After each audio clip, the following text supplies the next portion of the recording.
Hey guys, Jay here for more words and rules. In this lesson, we're going to look at something a little bit quirky and kind of interesting. That is, sentences like this. To shed 100 hairs a day is normal. What's going on here? This is level 6, lesson 9. So, here we have a man who is shedding hair. To shed hair, to shed. There's your verb, to shed hair. So, we're going to focus on using these types of phrases, these infinitives, to verb, like to shed hair or to eat or to run or whatever. We're going to look at using those as subjects or as complements. I'll show you how to do that.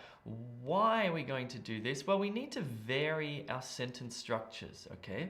It's very important when you're doing the PTE or the IELTS or the TOEFL that you have varied sentence structures. And it's just good to know how to vary your sentence structures anyway, okay?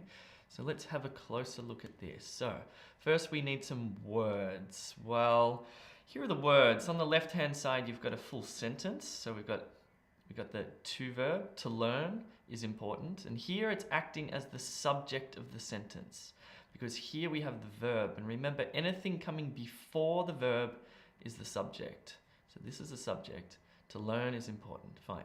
But here, the to verb is acting as what's called a complement, which is just added information. So here we have the subject, then we have the verb, and then we have, well, it's not really an object, it's just an adjective, but then we've got this extra information here called the complement.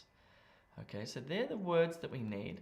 Let's look at the rule. So the rule is we use that to verb, that infinitive, as a subject or as a complement. Okay, so it can come at the start of the sentence or at the end of the sentence where it adds information. Here's an example for you. Okay, here's the example. My dream is to live in London. Okay, so here we have the infinitive, the to verb, acting as additional information at the end of the sentence after the verb. Okay, so let's have a closer look at this. My dream, that's the subject. Then we've got the verb here.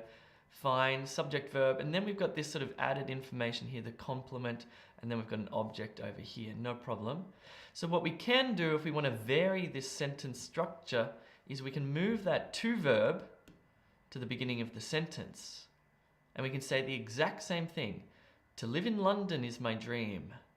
Sounds a little bit strange. We don't usually do this. It's not a common thing to do, but you can do it. Why do we do it? Well, we do it just to, again, to vary the sentence structure, okay? But not often, not often. More often than not, the to verb will come after the main verb, okay? But anyway, it's good to know what's going on here. Example 2, here we go. It is normal to want high standing in one's social circle. It is normal to want high standing in one's social circle. So we've got the to verb there. Now we want to move that to verb to the beginning to make it the subject. So what would this sentence look like? To want high standing in one's social circle is normal. So this is kind of cool. This has created a really interesting sentence. We've got the to verb here. To want high standing in one's social circle, verb, is normal. So this has created a really long subject actually, because all of this information is the subject. And we've moved this right to the beginning there to vary our sentence structure. Let's look at one more complex example. Humans are predisposed to believe in an afterlife. So just have a think for a second and think about, if you move that to verb to the beginning of the sentence, what would the sentence say? You might have to change this predisposed word here. Let me show you here. To believe in an afterlife is a human predisposition.